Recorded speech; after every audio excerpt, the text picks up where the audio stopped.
Welcome to Scream Queen's Horror Movie Road Trip Podcast. Woo! That was your final girl, Miss Justine over That there. was a Happy New Year, scream That was for all of our Scream Queeners out there. You know what? That Scream did feel like it had fresh new goals and was ready to start anew. New me. Happy New Year's, everybody. Hello, this is our first episode of the new year, episode 36. Welcome to anybody who's new listening to our podcast. We are a monthly road trip horror movie podcast, just like our title. We go on a trip and we correlate it with a horror movie and we talk about it along the way. And here we are. That's what we're doing right now. So, welcome to our humble abode. We are in our trusty sound booth, my Kia Soul. Yes, sometimes we trade, but today we are in the Kia, and we are heading down Interstate 35, going south, heading to Texas. Yes. Currently in Oklahoma. Yeah. In the Pauls Valley region on I-35. We're driving through Pauls Valley. We are going to have a fun medieval day. We are going to medieval times. It is a restaurant and epic, show experience. It's that just, happens. dinner and a show. Yes, we get to watch, a jousting tournament and people just kind of acting like they live in medieval times. Sword fighting. A lot of horseback riding and jousting. And there's going to be, a queen. People will be calling us lords and ladies. We're so excited. There's going to be banners and some crazy medieval songs. I have a feeling we're going to be drinking out of a goblet. And maybe, a little Pied Piper's going to be there. I hope there's more than one Pied Piper. Maybe there's going to be two if we're lucky. What do you call it if there's more than one Pied Piper? Are they Pied Pipers? Yeah, I think, or Pied Pipersons?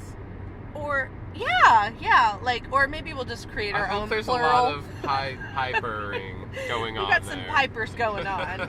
And yeah, there's gonna be a queen. She's gonna be knighting people in the audience. It's gonna be amazing. And the cool thing is they behead one audience member every show. And it's at random, so we have no idea who it's going to be. I have my fingers crossed it's me! Oh my gosh! So hey, we're going back in time. We're going back in time. To medieval times. To medieval times. Sing about it. We're gonna eat some turkey legs probably. Yeah, sorry you vegans out there. Oh, we're gonna be eating the meat. Meat time. I'm gonna be eating like a fucking king.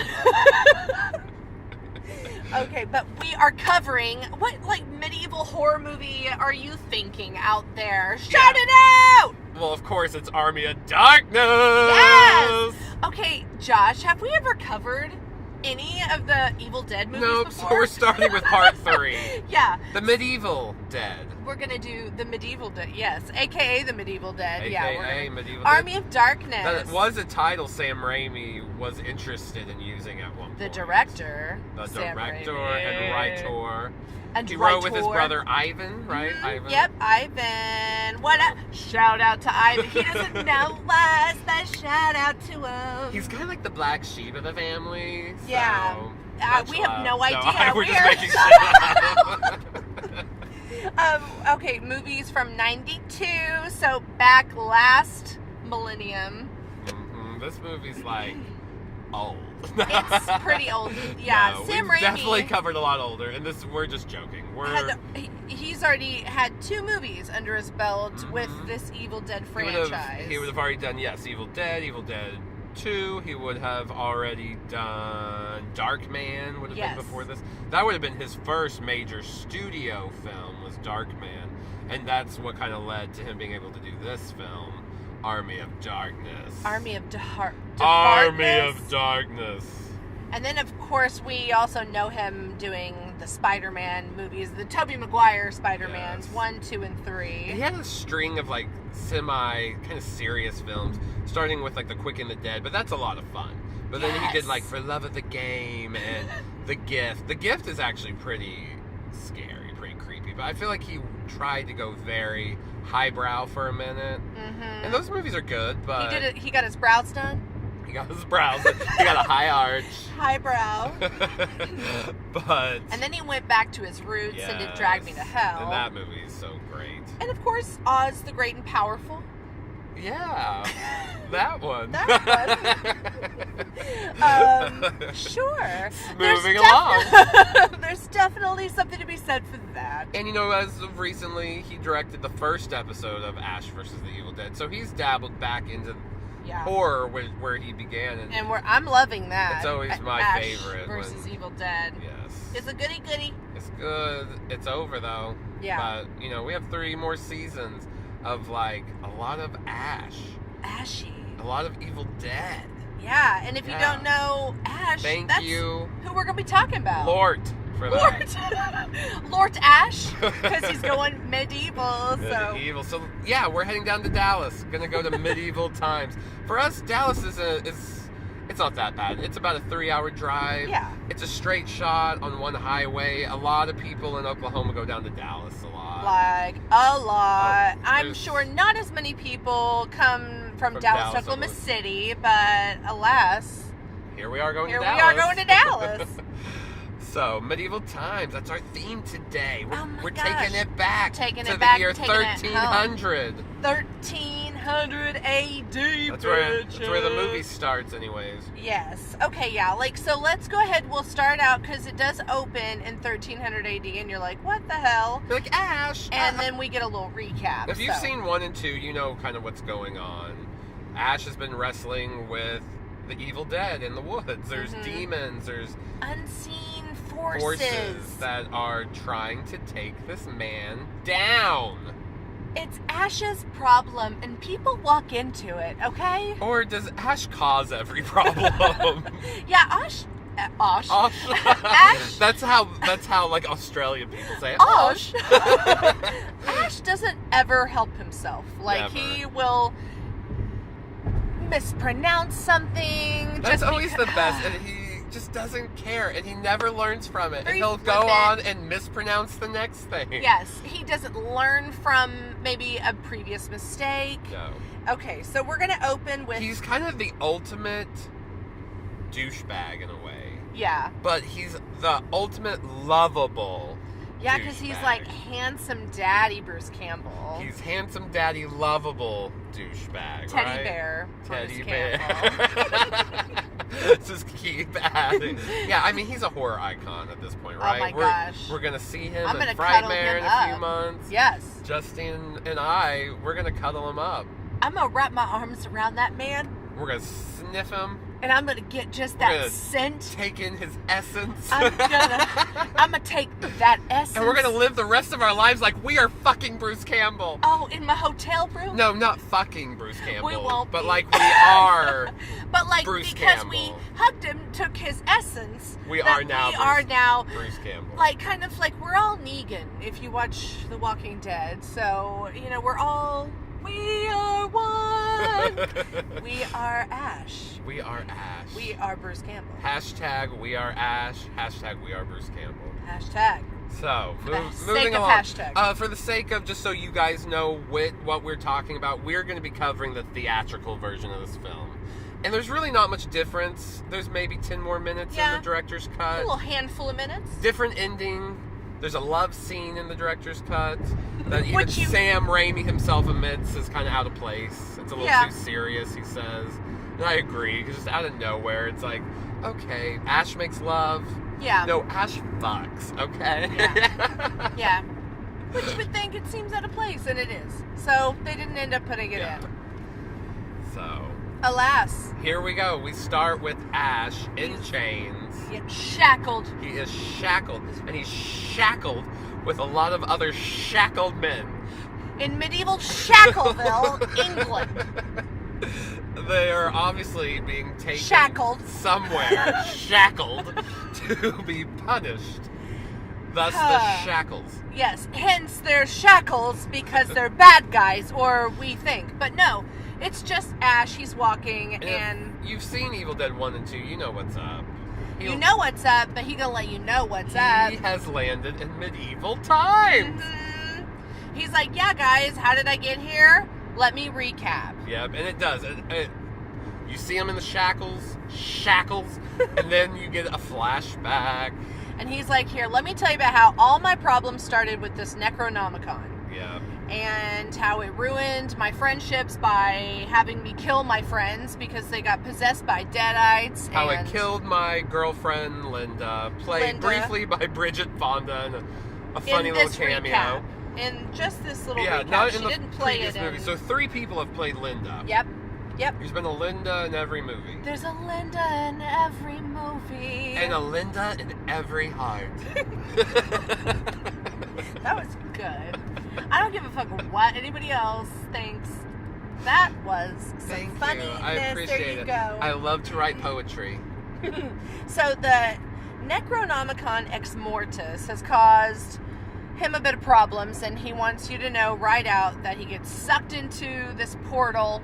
Yeah, and I don't know exactly why this portal wants to take him back to medieval times. I mean, I get it. Once he gets there, things are astray. Things are running afoul. That entity, that evil force, is run amok. He is run amok. I think it's because he's supposed to be the Necronomicon and him are always supposed to be at odds. Like, he is supposed to be this through all time, fighting. He's kind of its ultimate foe, in a way. He is. For some weird reason, he's the one that's going to be able to take it down. Yeah, even though he sets himself up to fail so many times, he'll do it.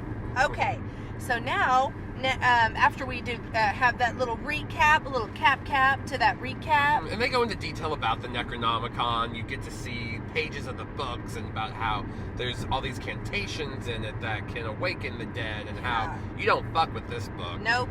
But Ash done fucked with this book. Yeah. Ash can't help but fuck with this book. And now... It's like raising this army of the dead. An army of darkness, if you will. A dead darkness army! And he's lost all of his friends along the way and his girlfriend, and so... And even his hand. Oh, yes! That's the best part, too. Yeah. He loses his hand. The force got into his hand, so he had to... He had to cut it off. That was in Evil Dead 2. With a chainsaw. It's in Evil Dead 2 and in the recap in this movie. Whoops. Sawed it off, and then he hooked himself up to a chainsaw, so now he has a little chainsaw arm. Mm-hmm. And that got sucked in, and his Oldsmobile got sucked in. He got sucked in. Shackled and People get sucked and shackled in this movie. And his big rifle. So his he big brings what? he's got a big rifle. But that's kind of funny that those things also get sucked into this portal and taken back in time. And he uses all those to his advantage. Mm-hmm. He sure do. So Ash falls out of the sky with his car, his gun, and his chainsaw arm, and he lands right in the middle of Lord Arthur's army, and they had just apprehended Duke Henry. And he is from another kingdom that they are currently I guess tried to kind of take over their land, because they'll later say you've come into our land. There's been some skirmishes at a time when we're fighting this evil entity, and that's when you're going to try to come in and start shit. Yep. How so dare you? In cahoots. So Arthur's not happy about it, so he's leading them off to their death in their shackles. Mm-hmm. Shackled and up. Of course, Ash just happens to be in the wrong place at the wrong time, so he gets shackled too. Mm-hmm. Because they're you must be in cahoots with him. Oh, and Arthur has a gruesome death awaiting them. He's like, oh, I'm going to punish you, and I'm going to show you how I'm going to punish you. Come on, let's go. Yeah, we have this awesome pit scene that happens kind of right outside the gates of the castle area. And you see one random prisoner that was shackled get pushed into the pit, and you're like, well, what's down there? Because everyone's kind of freaking out. But then all of a sudden you see this geyser of blood just shoot up. Yes. It really reminds me in a way of Nightmare on Elm Street, Johnny Depp's death, where all the blood just comes shooting out of the bed. It's somewhat like that. It's kind of like that similar effect. But I would say even more blood. Mm-hmm. You get a higher arch. There's no ceiling. A lot of water blood. A lot of water blood. So now they know exactly what awaits them at the bottom of the pit. And they're and then Bruce Campbell's like, hey, I don't know this guy. Now he's starting to admit it. He's like, hey, Can you tell them this isn't me? I don't belong here, Duke. Duke, tell him you don't know me.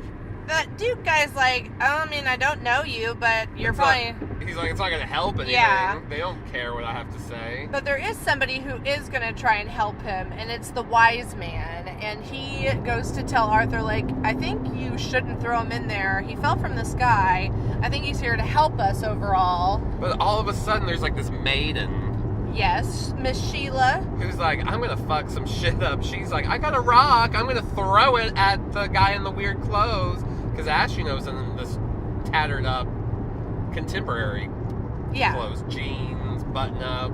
You know, the classic Ash outfit. Yeah, that like blue button up shirt that he has. Denim, maybe, or denim. But he's got pants and a shirt on, and they don't match what everybody else is wearing. Well, that's what we're getting at. And Sheila's pissed off for some reason. Her brother had just died in the skirmish that the people got apprehended in, and so she's mad. She thinks that this Ash guy had something to do with it. So she throws a rock at him, hits him in the head. This is going on while Ash is pleading for his life, and it kind of knocks him off his feet. He goes tumbling, and then someone else comes up and pushes him in that mofo pit. He got thrown in the pit, bitch! Got thrown in the pit! And guys, just so you know, it's not a good thing to be thrown in the pit. I think we covered just a few moments ago what happens when one person is thrown Lots into the of blood, pit. remember? Yep. And so, we're deducing that that's what happens in him. Now the podcast is over. We're going to medieval times. Have a wonderful evening. Goodbye. Yeah, he's dead. No. That's just what you thought, right? No, just what you thought, but as you will learn, Ash somehow always makes it out of something. You know, that guy he's plucky. He's plucky.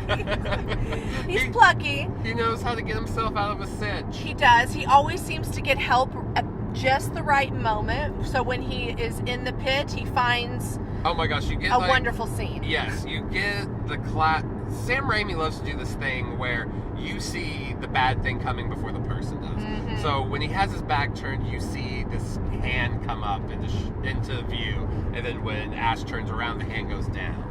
Mm-hmm. And you're there's like, several what? moments like that in the movie. That hand? But they're good.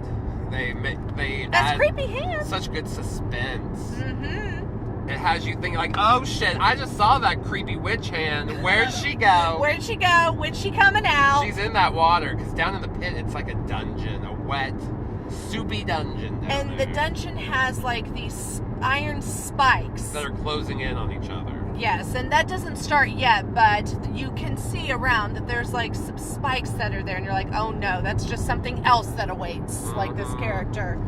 So Ash gets into it with a witch, and it's like this hilarious like boxing / WWE wrestling match going on. It's a throw-down, smackdown throw-down. It's like fight of the year down there. The makeup, the prosthetics that are on this woman to make her look so disfigured are really well done. Mm-hmm. And the person playing her is like a gymnast, so she's really like doing some like backflips and it's pretty hilarious. It's like a full gymnastics routine down there for Ash to see, for him to like tussle with. And just when we think that he's about to meet his maker, the wise man throws down the chainsaw. Yeah, he comes up to the edge of the pit and says, "Strange one!" Strange one! And it throws down the chainsaw, and you get this awesome moment. It's almost like a superhero moment, you could say, where Ash like jumps up from the pit with his fist in the air. Well, it's like his severed, hand. Yeah, I guess it's not really a fist. It's his severed lump. It's his like nub. Yeah, it's his nub, if you will. And we say that with all due respect. With love. He has his nub. He's like power charging up into the sky. And it just connects with his hand, and he's like ready to fight. Yes. And fighting he does. And fighting he does, and he like ends up decapitating her. But there's something else that's there's another crazy witch down there that they call the she bitch. She who? I think we all have known one of those in our lives, one or two. right? I know a few she bitches. But Ash ends up making it out. So there's the moment when the iron spikes are closing in, and there's a pulley system, and he grabs onto it, and it starts taking him up, and he gets in this like tangle moment with that she bitch.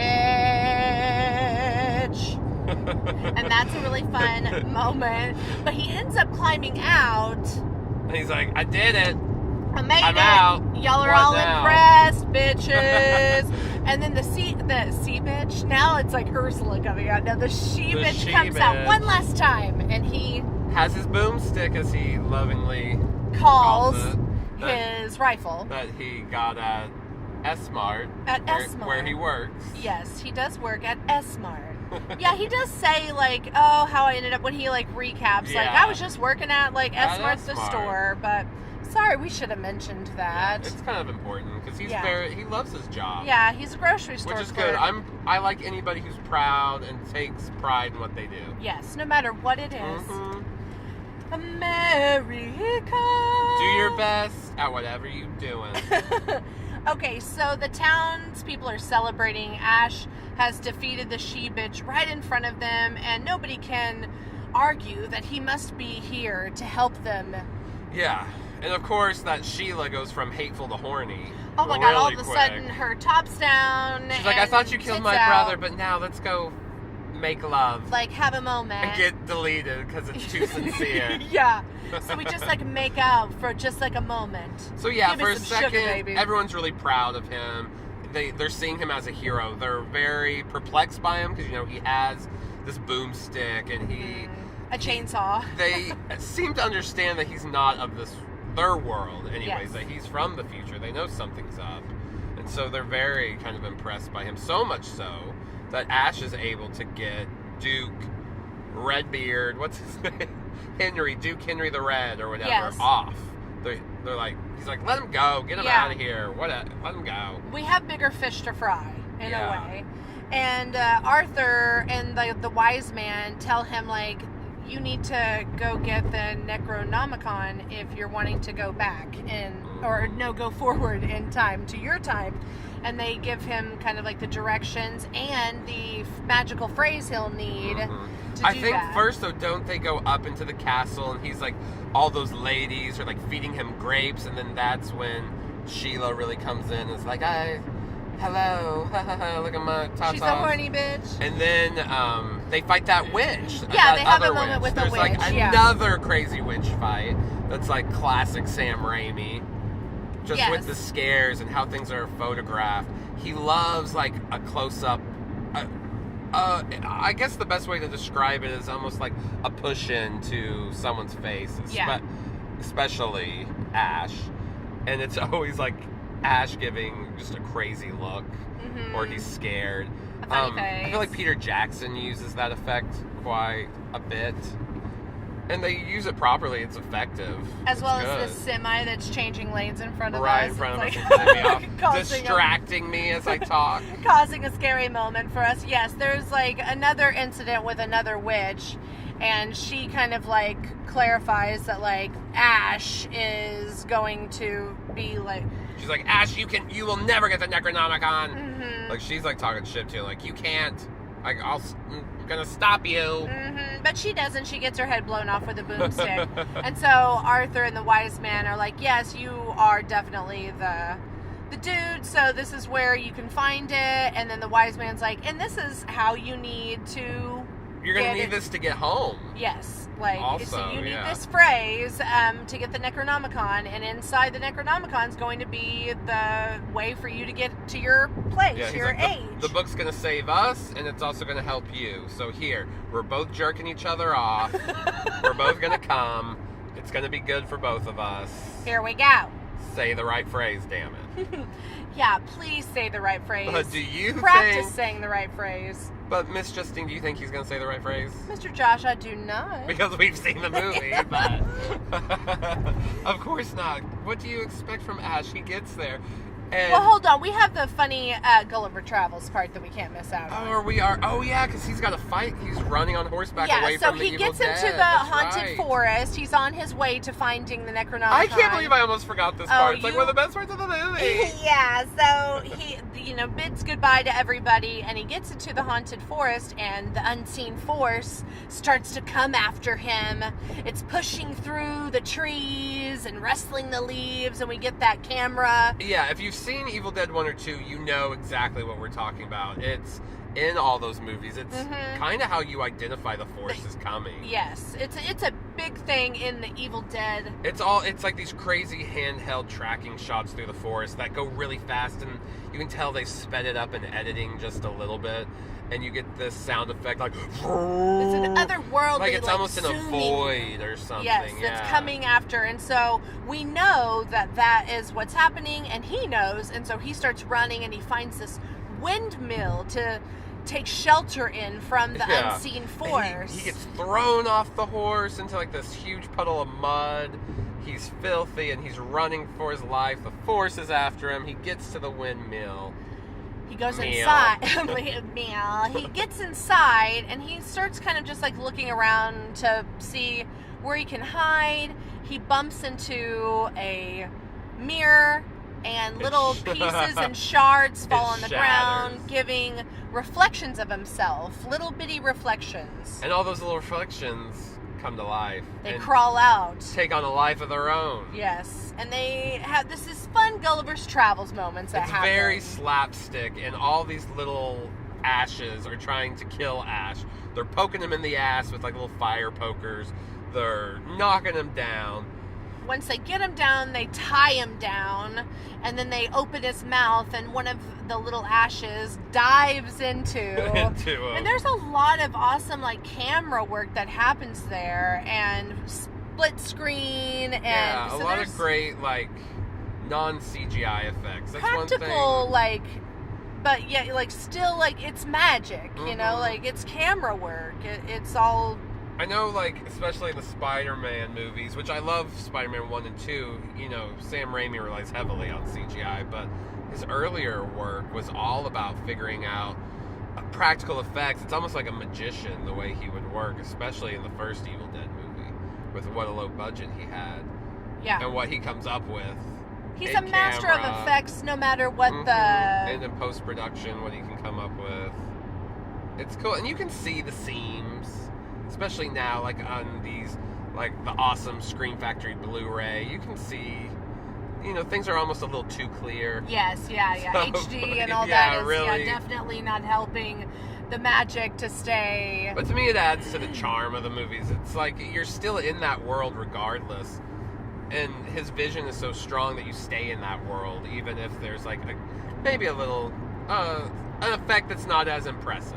Yeah, and we're about to talk about an even better effect that he does. So the little ash that dives into Ash's mouth kind of consumes like parts of him, and then kind of becomes itself.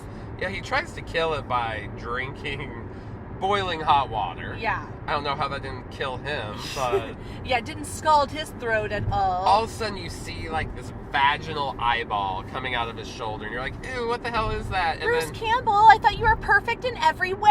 You have a vagina eyeball on your shoulder. And then all of a sudden, there's an arm that pops out, and then there's a head that's popping out, there's another leg, and then all of a sudden giving there's birth. It's going along ashes. with the vagina theme. It's giving birth. Right out of the vagina eyeball. Those eyeballs were very heavy-lidded, if you will. Heavy-hooded. Heavy-hooded. You are so nasty. We are being nasty. You are so nasty. I'm nasty. He is so nasty.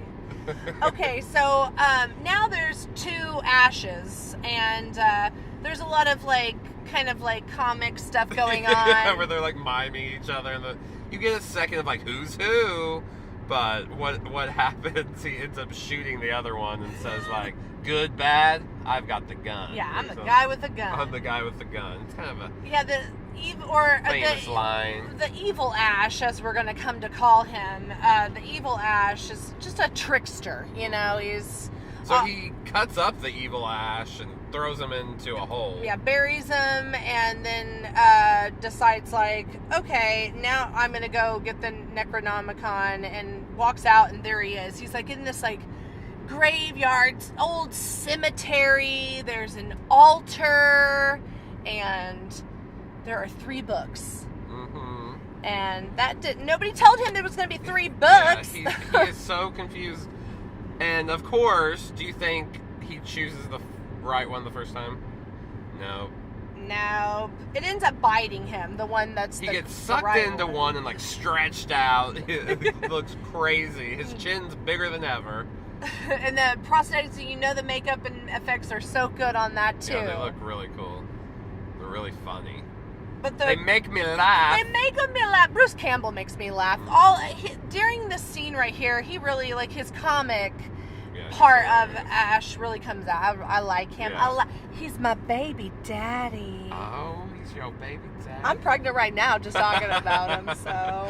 Is anybody else it's pregnant? It's a miracle. Put your hands up if you're pregnant with Bruce Campbell's baby. My hand goes up. I'm like, I am with child. Josh is with child. So Ash does end up selecting the correct Necronomicon, and then he wants to leave, so he has to say the magical phrase. He gets the first 2 words right. He just and then he thinks if he just mumbles the third, that he'll be okay. Like Kalatu something. Is he okay? Is everything okay? No, he awakens all the dark forces. And they all these skeletons start rising from the graves. Mm-hmm. The evil Ash comes back. Is the evil Ash played by Bill Chop Top? No. Who does he play? He plays this, like, captain character. That's right. So, yeah, we will talk about Bill Moseley making it. Yeah, but no, it's still Ash. Like, Ash is playing both of them. I thought Bruce Campbell was playing. Yeah, or I'm sorry, not Ash. Bruce Campbell's playing both of the Ashes, the evil Ash and the Ash. So he's gonna rise up as well. But this graveyard scene where all of the skeletons are coming out, really cool, grabbing Ash, punching him, and it's very Three Stooges. Yeah, doing like even some of the bits down to like what he's doing, like putting his hands up to like his nose so they can't poke his eyes out. Yes, things like that are like. Pulling on his tongue. Textbook Three Stooges.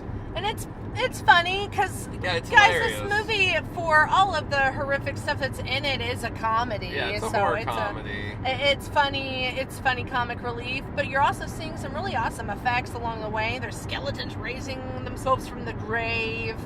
And then we are eventually going to get the evil Ash that comes out. So Ash runs off and he's like, I gotta get back to town. Like, I might have done something and he incorrect. Gets back and he's like, hey guys, well, I got the book. Here it is. But they already know because lightning, like things are going crazy the at the earth castle is like too. quaking. Yeah, the earth is shattering. And so we also get the rising of evil Ash, and he's coming out and he's talking to all of his like little captains, and that's where Bill Moseley gets introduced, and we love him. He starts giving them direction, like, all right, well, get your troops together, we're going to that castle. And they know, the people at the castle know, like, okay, we don't have a lot of time.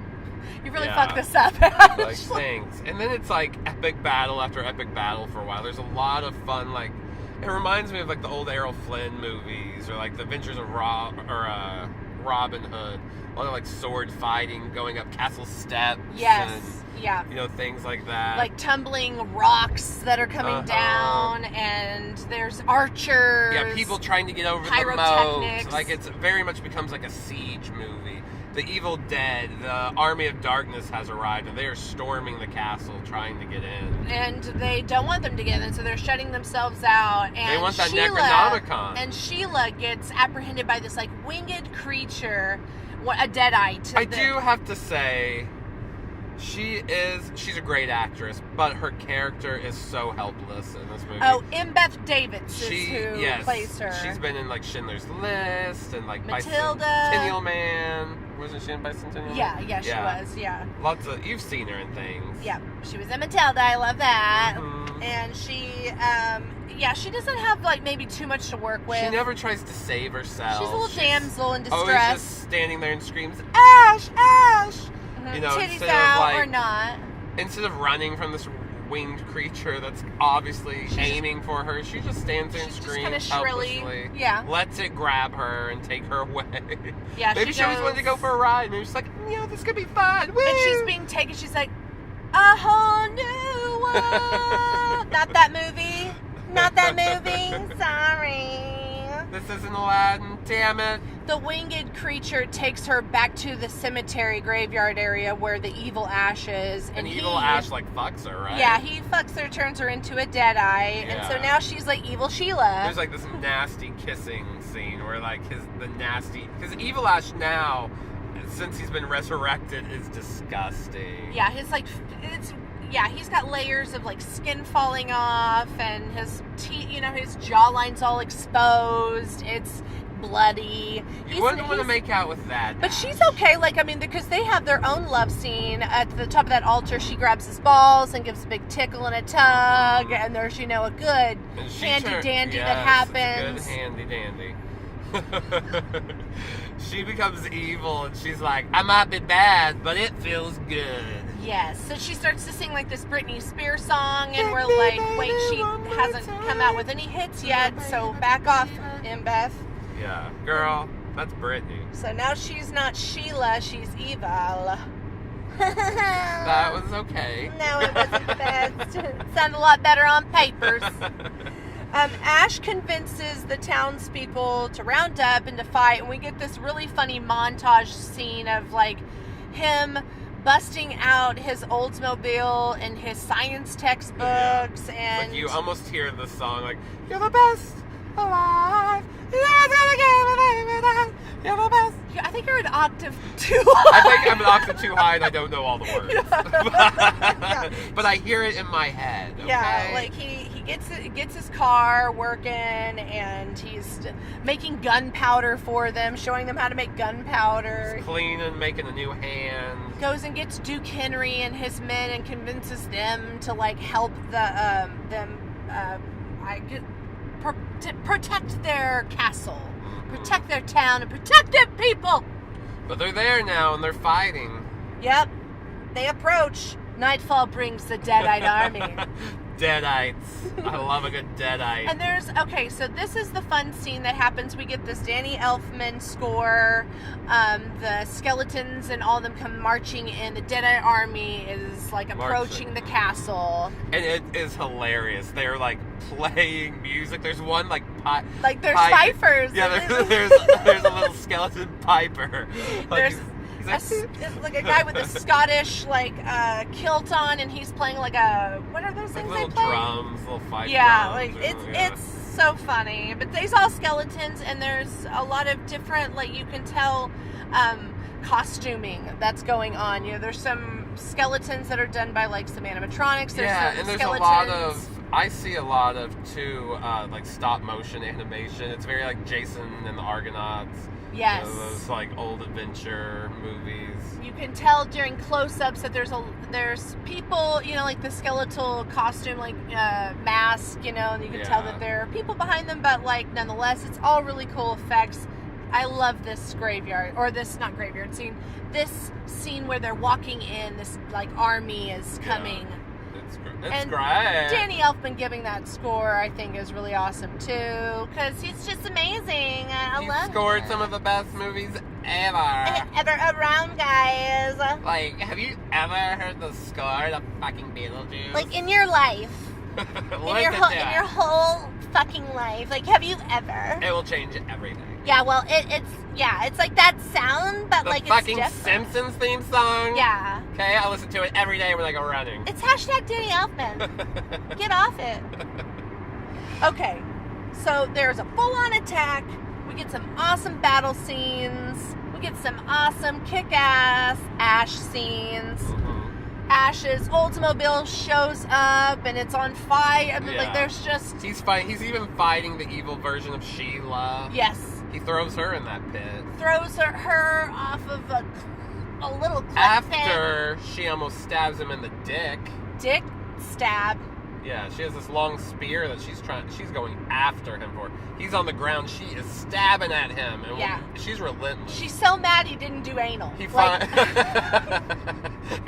gets a good mule kick in. She goes flying into that pit. Yep. Where hopefully maybe she'll get that anal by that witch down there. Oh my god, that she-bitch. Because, Deadites never really die. I guess if it's a she-bitch, they'll just be like, it'll be just scissoring? some evil scissoring going on. Well, you know what? Whatever it is, whatever sex it is, I bet it's great. And you know what? And I approve of, and I love we them. this message. I wish them well. All the sex. Okay, so Ash ends up saving good Sheila, though, or Sheila, she gets saved. She gets saved. There's a good He baptizes her. She gets wet. Sprinkly wet. And then he defeats the Deadites, and the army has fallen. Ash has kicked ass again and saved. Really great special effects. Medieval times. Really fun to watch special effects in these scenes. Funny. So now it's time for him to go back. He says his little incantation that he probably got wrong, right? Yeah, it depends on which version you watch. If you see the director's cut, he says it wrong. He ends up sleeping like a Rip Van Winkle throughout, I know Rip Van Winkle only slept for 100 years, but he sleeps for thousands of years. Yeah, it's not that he says it wrong. He does the drops in the... he does too many drops. Yes, yeah, but it's in the theatrical version that he just ends up saying it wrong because we get another fun thing at the S part. Mm-hmm. And so, if you're in the director's cut... It's drops. He does too many of it. And he wakes up in an apocalyptic future. Yeah. But awesome. in the theatrical cut, and the director's cut kind of set up for maybe a possible other movie, Ash in the future fighting the Deadites. Would have been the fourth in the series, saga or whatever. Never happened. Didn't happen. So we get this final scene where he says a magical phrase wrong, gets back to his normal time. Says goodbye to Sheila, like they really had some kind of relationship going on. I mean, she bounced on that for a few scenes that we didn't get to see, Josh. Jeez. She's like, remember when you were in me for 5 minutes? It was amazing, and I'll never, ever not forget it. Now I'll have to go put my chastity belt back on. Buckle me in, Daddy. So, all right, we get the final scene, and come to find out, Ash has been telling this story to Ted Raimi, who's a fellow co-worker at S-Mart. Yeah, well, Ted Raimi's got a little cameo, and he's playing this. I thought he's like, yeah, cool, man. Yeah, sounds awesome. It's really believable. I'm glad it all happened for you. Then there's a woman co-worker there that's like, oh, your story is so awesome. I love it. And then she whips out both titties. Both titties. And then we get a lady. And then she says, sit on my face, Ash. And you're like, oh, that's weird. Okay. Ooh, sit on my face, Ashy. Well, Ashy has to go help a customer that turns into a Deadite. That's not just any customer. And we get one more awesome battle with a Deadite. We get decapitation. We get, limbs going everywhere. Yeah, one last fun scene of gore and special effects. Yep. And then to end it all off, the cashier girl who was loving his story, he grabs, spins her around, bends her over, and says, "Hail to the king, baby," and makes out with her, and then boop, you can credits. See him slip a little tongue in there too. Oh, I thought you meant he slipped his finger up.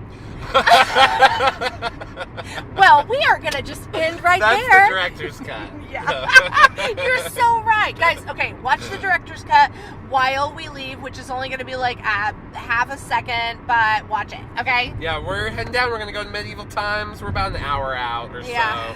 We'll be there soon. We'll come back and tell you all about it. Wish us luck. And we'll give you our final We're going to go over our fun knife scenes. ratings, all that favorite shit. scenes. Tell you about our next episode.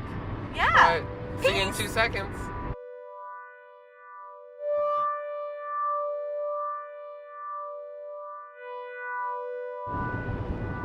Hey, we're back. We're back. Did you miss us? Because I missed you. We have had so much fun. Oh my God, we had a jousting good time. Zinger. Oh, that's medieval humor right there. Yeah, we're just, taking it back to the Dark Ages. Oh my gosh, we have just been in a completely immersive medieval experience, and it was amazing. I thought I had turned into a lord. They kept calling Milady, and they wouldn't call me Milady, but... yeah, you kept being my lord. Milady, my lord. If you're nasty. If you're nasty. Okay, so let's talk about it.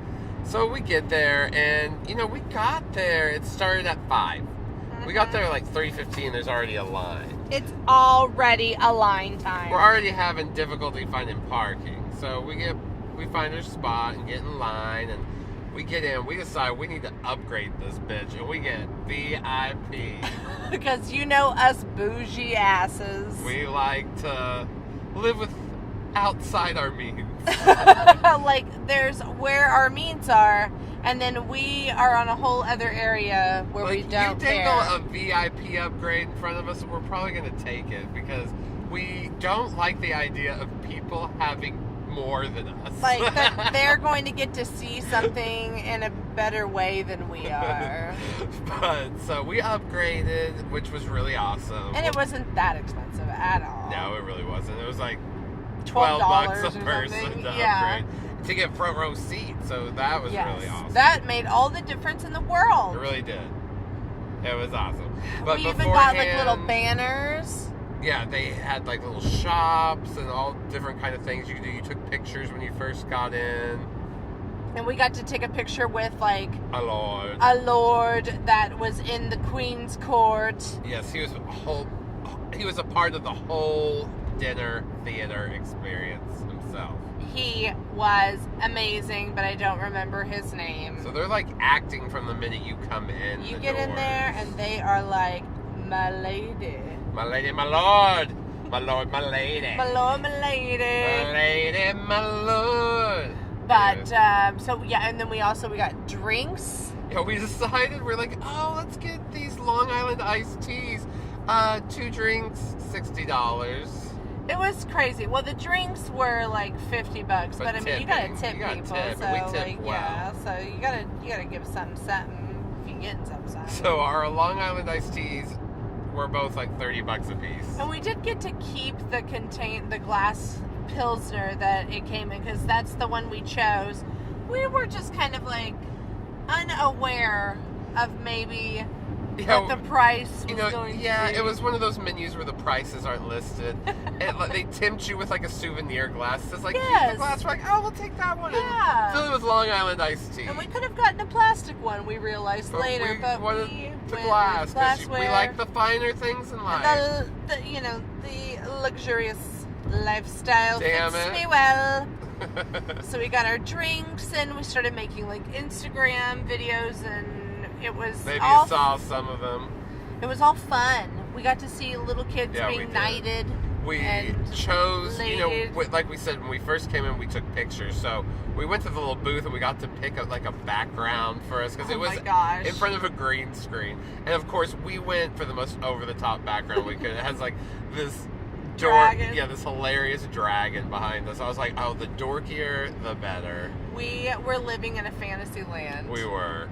So that's okay. So then we had so much fun. Walked into the actual arena, and we got to, we got a lot of food that we got to eat with our hands. We were in the green section, so we were rooting for the Green Knight the whole time. We had these green banners.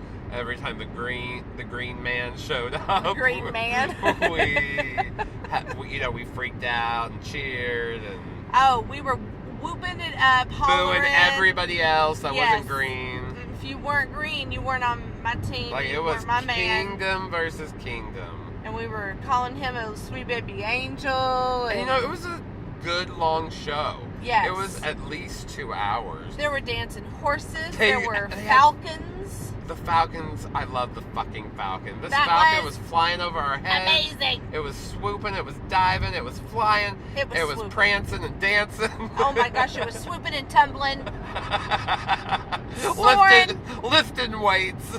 It was just all over the place, and it was like, there's a bird in the building, but everybody was in awe of it. You know what? I love a good falcon. A little falcon here and there. You can always just avert avert my attention with a falcon. Lots okay? of horses. Lots of like horseplay, and I don't mean. I mean that sincerely. There were lots of horses. Yes, they were dancing and they were running around. They had this time where the queen was like, "I want to see my horse untethered," and so he was running around like all majestic. There was some like crazy Indian music. Like, it was like fucking India. It was outrageous. Yeah, it was like fairy tale music while this horse is just running around the arena. And the food was like very like just tactile. It was like ate it all with your hands. All with your hands.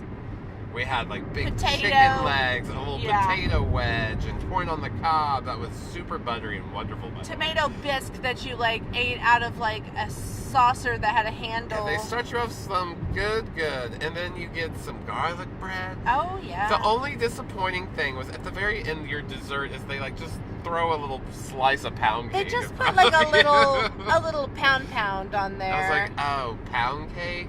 And you're expecting maybe a little more than... Okay, where am I? In the medieval lemon times or my cake. grandma's? Yeah. Like, where? Or at like a gas station on a road trip, and you're just needing a little sugar high, so you get a little lemon pound cake. A little disappointed about the pound cake, but other I got than over that, it. And then there was jousting, and there was sword fighting, and the jousting was cool. Like they're breaking their lances when they're hitting each other. Full on. I mean, wood. I have a feeling on wood that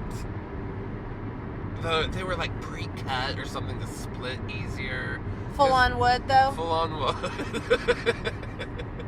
That's split. Splintered. Oh man, splintering. They're splintering. They're full on wood. We've been shackled earlier. We've been splintered. But don't you agree? Don't you think they probably had, or do you think they were really hitting that hard? I don't know. Maybe they were hardcore parkour, or maybe they were like splintered. We don't know. That's magic, okay? That's the magic of Regardless, theater. it was fun. And when they were sword fighting, they were going at each other. Like there was it was sparks vicious. flying. There was death. There were people that were rooting for death, and they were like a part of this like church. It was hilarious. There's like a huge Methodist church, and there's a part where like the queen asks, "What do you want for them?" And they're over there yelling, "Kill them." Yeah, it was outrageous because like they got introduced at the beginning. Like if you were there like with like a big group or whatever, they made all these like announcements and stuff, and so we knew we were sitting by like a huge section of Methodist churchgoers. They were just there for a good time, and they wanted someone. They dead. were going like Roman style. Out for fucking blood. Kill the man. Kill the beast. And then the queen was the one that was like, no, we're really not going to do that, guys. Guys, like, we're going to be a little bit more civilized. This is the Dark Ages after all. This isn't the Dark Ages after all. Oh my goodness. Hilarious. Okay. Is there anything else to mention? The Green Knight was... I mean, they were out there fighting with maces. Yes. Axes. Who won? Oh, the Red Knight. The Red Knight won it all. Yes. There was a little bit of drama that ensued between all the knights. They had this evil Blue Knight who was the villain, who was talking shit about women. Oh, he couldn't believe a queen was deciding how the tournament should be run. Pissed! Oh, but he got his comeuppance. Yep. Because she was like, fight for my honor, Red Knight. And Red Knight's like, oh yeah, baby, I'll fight for your honor. That Red Knight whipped out his wiener. He fought. He fought and he fucked her. Full wood. Full wood.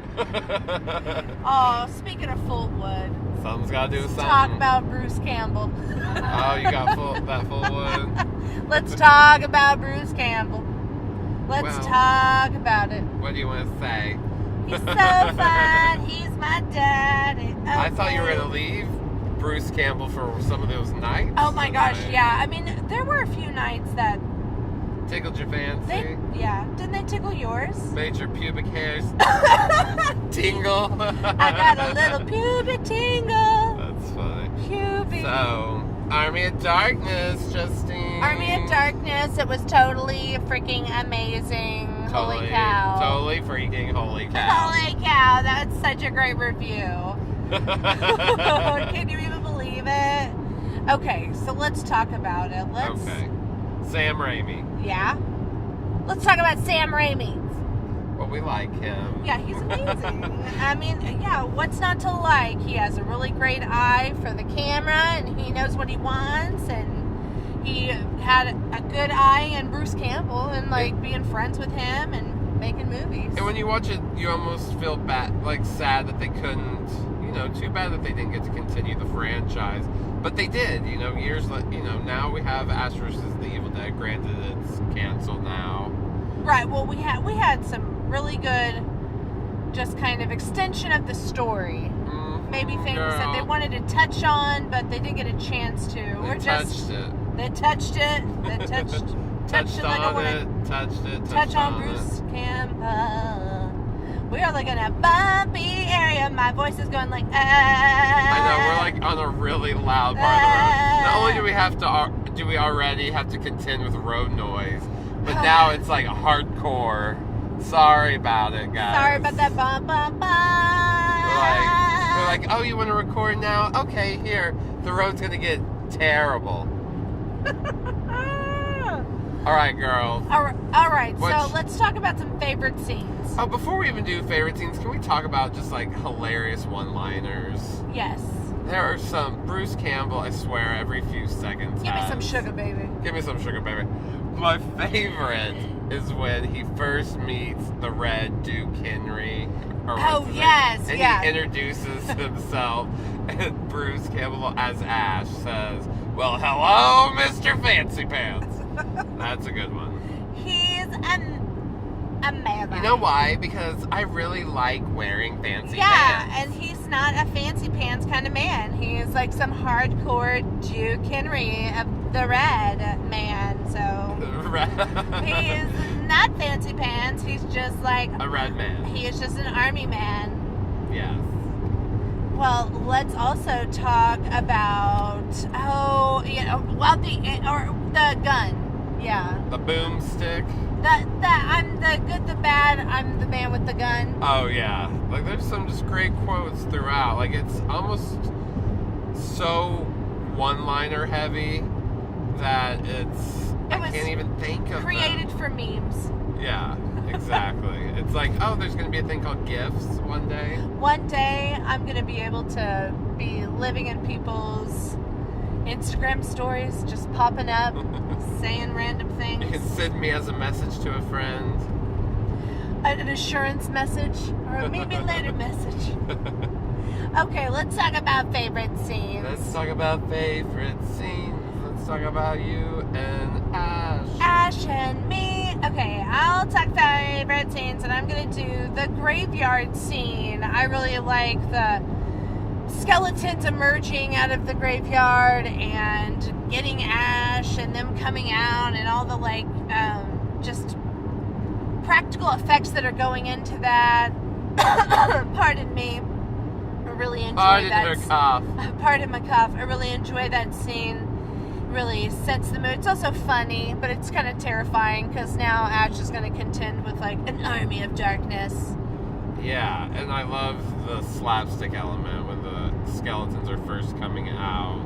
And they're kind of attacking. Yeah, they're just Ash like grabbing him, poking him, yeah. like prodding him. It's just silly. He is a silly man. Silly man. He's so silly. What's your fave scene, sirs? You know what? There's so many. I know. I could say the windmill scene with the Gulliver's Travel. You could say it. I could say it. I think you are saying it. Well, I think I'm going to go with the pit scene at the beginning. Oh, that's a really good scene. I do love the pit scene. I love Awesome Witch. The hilarious fight choreography where she's just straight up punching him in the face. Yes. There's nothing like sinister or witchy like about it. She's just like straight up boxing him. she's a boxing bitch, and she's doing some backflips. She's all in one. She's a badass lady. I almost spilled my drink just now trying to get it. And then he just, like, chops her in half. Yes, because he has a chainsaw arm, and that's what Ash And does. then a she-bitch comes out. And he has to contend with that. And then... And people are cheering at him. You also get the great introduction. I guess not introduction's not the right word, but when he is reintroduced to his chainsaw and he jumps up and it connects and you get almost just like the superhero moment. That little element. Where it's like he's complete again. And he is. He's the hero of this film. He's the hero of the Evil Dead-like saga. He's Ash. He's not the best hero, and he makes a lot of mistakes, damn it, and maybe he's a little pompous, maybe he's and he's kind of the reason everything happens. Yes. But whatever. He's a ripple effect. It's neither here nor there. Nor there. It's how the movie got made. I was gonna say, we wouldn't have movies if it Ash wasn't for made Ash. the good choices in life, then we wouldn't have any of the Evil Dead movies. No, none. But we've got him, and Coco's out. If you remember those cantations, there would be no movies. Yeah, that's true. If he got things correct, we wouldn't have any. I didn't listen to incantations being said. He is just filled with bad choices. He's just a shit starter. He's stirring that cauldron pot, but we love him. Yeah. Who doesn't love Ash? He's lovable. He's a lovable dick. So what? Let's give some knives. Let's get the knives ratings out in the open. Oh my gosh! I'm gonna stab 4 knives into that she-bitch's heart. Aggressively? Yes. 1, 2, 3, 4. Like hardcore. I'm going. Okay, so you can stab her in the front, and then I'm gonna get her in the back 4 times. Oh my gosh! Did we agree again? We just agreed again, guys. 4 knives times 2, 8 knives, but we only go up to a 5 scale, so it's just hella enjoyable. It's silly and great costumes and makeup effects. Good storytelling. Just really goofy and campy special effects as well. It's just fun to watch. The story is hilarious. Ash is a great. He's a hero. I was gonna say anti-hero, but he's not really an anti-hero. He just is. He is who he is. Damn it. And we love him. Well, let's love him or hate him. And we're gonna keep this love going, though. Yeah, guess what, guys? We're going to a cabin in the woods, an isolated cabin in the woods in a couple weeks in the winter time. So we're covering The Evil Dead. We're taking it to the beginning. We started with part 3, and now next time you hear from us, we'll be talking the first film. We're a little wonky. You know, that's us. Episode 37 is going to be The Evil Dead. Yes. But guys, go. Please, we need you. Rate us, review us on whatever format you listen to us on. Yes. If you listen to us on iTunes, we're grateful for you, and we need your reviews. Yes. Anywhere and everywhere. Yeah, follow us on Instagram, Facebook, YouTube, ScreamQueensPodcast.com. ScreamQueensPodcast.com. Yeah, get in the mix with us. We love hearing and talking to our listeners and our friends on Instagram. Get involved and check us out. We love the feeling of our horror community. So yeah, it's just wonderful. And here we are in a brand new year with a brand new list of podcasts to bring you. And we're so excited. Yay! Social Final Girl and Soul Survivor. Signing off for this month. Peace out. See you soon. Bye.